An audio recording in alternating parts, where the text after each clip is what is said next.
Entonces, acerca de la regulación del agua corporal total, lo que ustedes deben recordar es que el agua se distribuye en diferentes compartimentos. Como ustedes recordarán, tenemos líquido dentro de nuestras células, pero también fuera de las células, en el extracelular, tenemos líquidos. Y el extracelular se divide en extracelular dentro de los vasos sanguíneos o extracelular fuera de los vasos sanguíneos.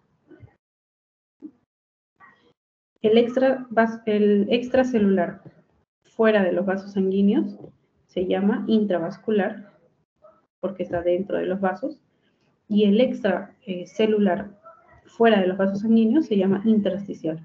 ¿Ok? O sea, está fuera de las células y fuera de los vasos, intersticial. Bien. ¿Cuánto es la cantidad de líquido corporal total respecto al peso? Es el 60%.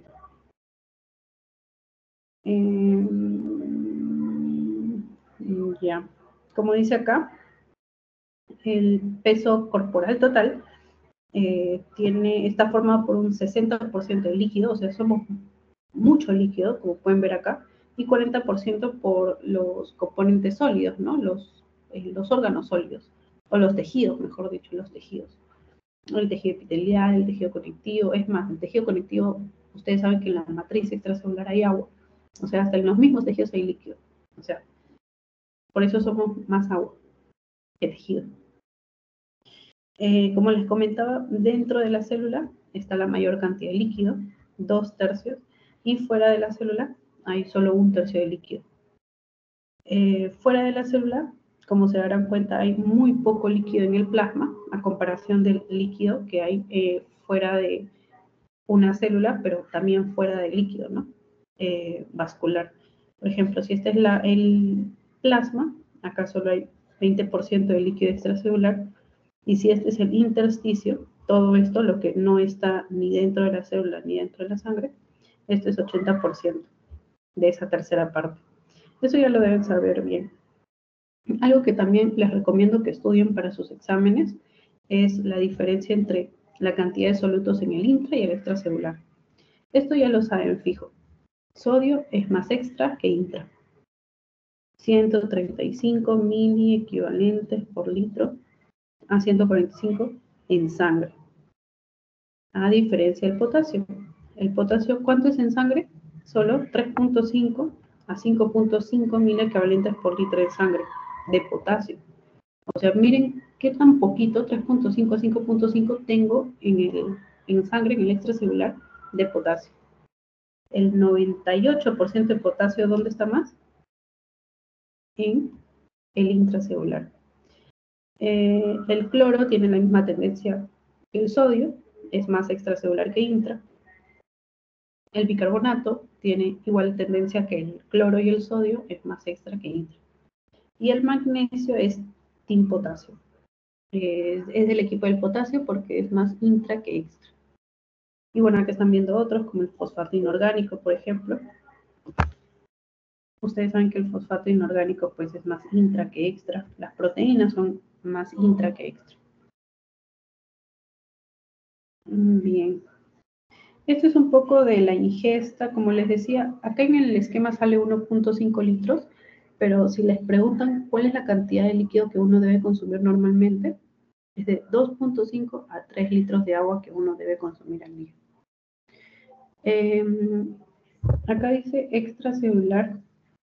¿Cuánto se elimina en la orina? Se elimina aprox 1.5 litros. Ahí dice 1 litro, pero es aprox 1.5 litros. Y pérdidas insensibles se refiere a aquellas pérdidas a través del tracto gastrointestinal, a través de la sudoración y a través de la respiración. Es aprox medio litro. Cuando vayan a los hospitales, el siguiente ciclo, van a ver que las enfermeras manejan una hoja en la que valoran cuánto de líquido ingresa al organismo y cuánto de líquido pierde esa persona.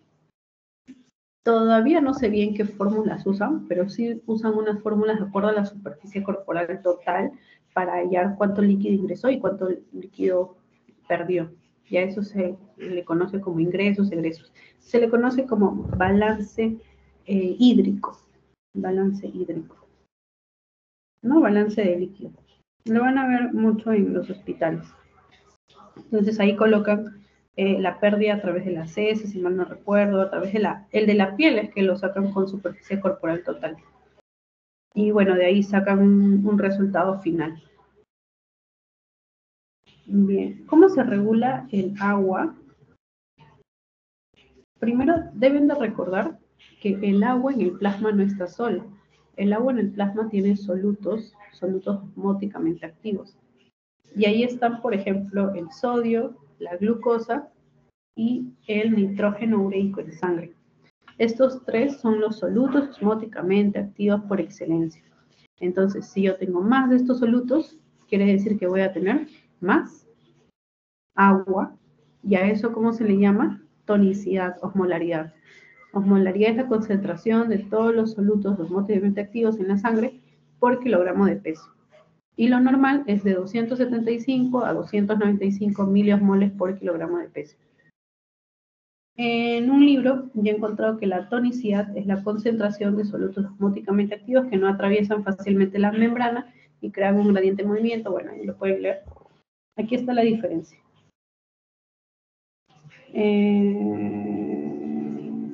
Ya, les voy a explicar con esta imagen un poquito la diferencia entre osmolaridad y tonicidad.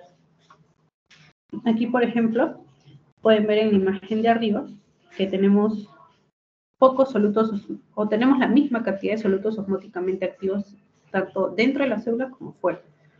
Entonces, esto es lo normal. 275 a 290 es la osmolaridad normal. Pero miren lo que está pasando abajo. Abajo vemos que hay sodio y hay más glucosa en el extracelular. O sea, se ha agregado un soluto osmóticamente activo. Por lo tanto, ¿qué pasa con la osmolaridad? La osmolaridad aumenta. Y miren a la derecha, sodio, y tengo urea. ¿Qué es la urea? Es un soluto osmóticamente activo. Entonces, si aumenta en la sangre, aumenta la osmolaridad. O sea, la osmolaridad solo depende de la cantidad de solutos osmóticamente activos que hay. Pero la tonicidad es diferente. Por ejemplo, aquí pueden ver hacia la imagen izquierda que si yo tengo más glucosa, más sodio en el extracelular, ¿hacia dónde fluye el agua? Hacia el extracelular, ¿cierto? Una tonicidad un poco aumentada. Pero en cambio aquí a la derecha, lo que estamos viendo es que al haber más urea en la sangre, no necesariamente esta cantidad de urea va a ser la misma que dentro de la célula, o se va como, se va a movilizar mucho a través de la célula, ¿okay? Va a atravesar la membrana. No, perdón, me confundí, es al revés. En el caso de la glucosa, no necesariamente porque haya mucha glucosa en el extracelular, vaya a entrar a la célula. Si se dan cuenta, acá la flecha está en una sola dirección. Eso quiere decir que en la imagen de la izquierda, cuando hay mucha glucosa en el extracelular, sí, aumenta la osmolaridad, pero el agua solo se va hacia el extracelular. O sea, la osmolaridad cambió. En cambio, al lado derecho vemos que la urea no solo está en el extracelular, sino también está en el intra. Eso quiere decir que el agua va a fluir en ambas direcciones, como sale en la flecha. Entonces, la tonicidad aquí también estaría disminuida. ¿Okay? Perdón, aumentada. Un lapsus, chicos, un lapsus. Ya. Pero bueno, felizmente este concepto no les va a venir, solo era un poco para mencionarles la diferencia entre osmolaridad y tonicidad. Tonicidad entonces es concentración de solutos que no atraviesan fácilmente la membrana. ¿Y cuál es, por ejemplo, un soluto que no atraviesa fácilmente la membrana? La glucosa. ¿Cuál es un soluto que sí atraviesa fácilmente la membrana? La urea. Y por eso acá en esta imagen la flecha estaba en dos direcciones. Ya. Regulación del volumen y de la osmolaridad. Recuerden ustedes que si la osmolaridad cambia, el que va a actuar por excelencia va a ser la ADH. O sea, si yo, por ejemplo, tengo muy poco sodio en el líquido extracelular, ¿qué va a hacer la ADH? Al toque la ADH va a bajar. O sea, no va a haber mucha retención de líquido y por lo tanto, al haber menos líquido, el sodio ya no va a aparecer tan poquito, ¿no? Se va a casi normalizar. En cambio, si por ejemplo tengo mucho sodio en sangre, ¿qué va a hacer la ADH? La ADH aumenta. ¿Para qué aumenta la ADH? Para que se reabsorba más agua y se contrarrestre a la cantidad exagerada de sodio que hay en sangre.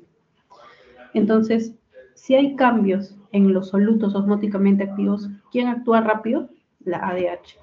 ¿Quién también puede actuar? El sistema regulador de la sed. O sea, puede haber un aumento de la sed para yo tratar de aumentar el líquido en plasma. Tratar de aumentar el líquido en plasma. Bien, pero ¿qué pasa si por algún motivo pierdo volumen? Ojo, no estoy hablando de que pierdo solo un soluto de sodio y pierdo agua. Estoy hablando de que pierdo volumen. Por ejemplo, si tengo una hemorragia digestiva. Por ejemplo, si tengo una quemadura. Ya no solo es un cambio de soluto, es un cambio en la volemia, es un cambio en el volumen del plasma. Cuando hay un cambio en el volumen del plasma, el volumen circulante efectivo, que es el volumen de plasma que va a perfundir o que tiene eritrocitos que van a proveer de oxígeno a mis células. Cuando hay un cambio en este volumen, el que se activa es el sistema renina-angiotensina-aldosterona, el sistema nervioso simpático, el péptido natriurético atrial, que es el que le dice a los riñones, no estimula la secreción de sodio a través de los riñones, pero esto sería en un caso inverso, ¿cierto? En un caso en el que necesite volumen, porque recuerden que el péptido natriurético atrial o en el que tengan exceso de volumen. Recuerden que el péptido natriurético atrial se produce en las aurículas y le dice a los riñones que secrete mucho sodio y mucha agua, o que elimine mucho sodio y mucha agua a través de la orina. ¿Esto en qué caso ocurre? En el caso de que haya mucha sangre congestionada aquí en el corazón, por ejemplo, en una insuficiencia cardíaca. Este sería el caso contrario, ¿no? No cuando tengo menos volumen, como una hemorragia o una quemadura, sino cuando tengo más volumen. Bien, al final ya puede intervenir la ADH. Entonces, todo eso se resume en este cuadrito bonito. Por ejemplo, aquí, cuando estamos bajo el sol, nos deshidratamos porque perdemos líquido a través de la sudoración. ¿Qué pasa con la osmolaridad si pierdo líquido? La osmolaridad aumenta, ¿cierto? Porque perdí líquido, entonces aparentemente tengo más solutos. Si tengo más solutos, ¿quién al toque interviene? La ADH. Si cambia la osmolaridad, ¿quién interviene? La ADH. Nunca se olvide. La ADH, como ustedes saben, se secreta por el hipotálamo y le dice al riñón que, como se llama hormona antidiurética, que se inhiba la diuresis, que no produzca mucha orina, sino que retenga agua. Entonces, ¿para qué se retiene agua? Para que contrarrestre a la gran cantidad de sodio que hay en muy poca agua. Ahora, ¿quiénes se encargan de determinar cómo está la osmolaridad? Existen receptores que se llaman osmorreceptores. Son los que se encargan de censar la cantidad de osmolaridad que hay en sangre. Bien, y esta es la inversa. ¿Qué pasa si tengo menos osmolaridad? Por ejemplo, si por algún motivo tengo menos sodio aparentemente en mi plasma.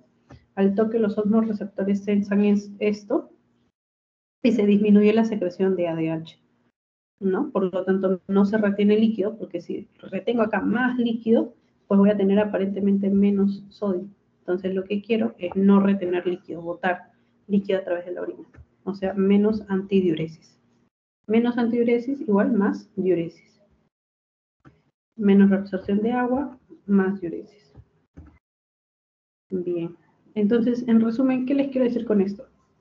Los cambios de la osmolaridad se detectan por los osmorreceptores y la regulación de la osmolaridad, o sea, la osmorregulación, se da por cambios en la ADH y en la sed. En cambio, los cambios en la volemia del plasma se controlan, se censan por el seno carotidio, por la aurícula y por la arteriola aferente, la arteriola glomerular aferente. Y esto se encarga de activar el sistema nervioso simpático, de producir reina-angiotensina-aldosterona, de producir el péptido natriurético, de acuerdo a cómo varía la bulimia. ¿Y a eso cómo se le llama? Regulación del volumen. No es desmolaridad, es regulación del volumen. Bien. Hay una situación especial que seguramente les habrán comentado en sus clases de fisiopato. ¿Qué pasa si, por ejemplo, tu paciente es un gran quemado? Por ejemplo, tu paciente perdió más del 10% de agua corporal total. Tuvo una quemadura de tercer grado en miembros inferiores, en miembros superiores, una situación que le haya hecho perder mucha sangre, por ejemplo, una hemorragia digestiva profusa, que no haya recibido atención, cualquier situación que te haga perder más del 10% de agua corporal, ¿quién se va a activar si hay pérdida de la bulimia? Síndrome reina-angiotensina, sistema nervioso simpático, vasoconstricción, ya, eso sí o sí se activa, ¿cierto? Pero si tengo más del 10% de volumen, ¿ustedes creen que podría actuar la ADH? Si al haber menos volumen, ¿qué voy a tener? Voy a tener pues hiponatremia, no una hiponatremia hipovolémica por pérdida renal o extrarrenal. Pero tengo hiponatremia. Si yo subo la ADH, ¿qué pasaría con hiponatremia? Se agravaría, porque la ADH aumenta la bulimia. Más bulimia, menos sodio, y se agrava la hiponatremia. Ya. La clave aquí está en que se ha perdido más del 10%. Solo en estos casos especiales sí se puede ver un aumento de la ADH. Es decir, nuestro cuerpo dice, necesito retener volumen, necesito el simpático, necesito el sistema reina-angiotensina-aldosterona, pero no es suficiente, porque como he perdido más del 10% de agua corporal total, necesito todo lo que se pueda para retener agua. ¿Quién también ayuda a retener agua? La hormona antidiurética. Entonces, no importa en estas situaciones en las que se pierde más del 10% de agua corporal total, no importa que se afecte la anatremia. Lo que importa es que se recupere el líquido. Entonces, solo en estos casos en el que hay más del 10% de pérdidas, ahí recién aumenta la ADH para ayudar a regular la bulimia. Pero ustedes saben que cuando estamos fuera de ese porcentaje, la ADH solo va a ayudar con los cambios en la osmolaridad. Bien, acá les puse la eritropoyetina porque sí, si hay una disminución crónica de la bulimia, puede haber un aumento de la eritropoyetina, solo si es crónico, obviamente. Y les dije unas preguntas, espero que las resuelvan. Yo igual voy a subir la diapositiva ya con las claves. Me encantaría hacerles las preguntas ahorita, pero creo que ya estamos como 2 horas acá, así que no quisiera cansarlos mucho. A ver, les podría poner una sencilla. Vamos con esta, solo una para terminar el día. Un hombre de 35 años está en el desierto, detrás de una estación de esquí, donde estuvo perdido por 2 días. Fue privado de comida y agua. Es trasladado de urgencia para recibir atención. Y nos preguntan cómo estaría su estado fisiológico al ser encontrado, cómo estaría su volumen de orina. Es un paciente que no ha tomado agua, obviamente su cuerpo ha buscado la forma de retener líquido. Entonces, cuando uno retiene líquido, ¿qué pasa? ¿Cómo está el volumen de orina? ¿Cómo está la osmolaridad? ¿Cómo está la ADH?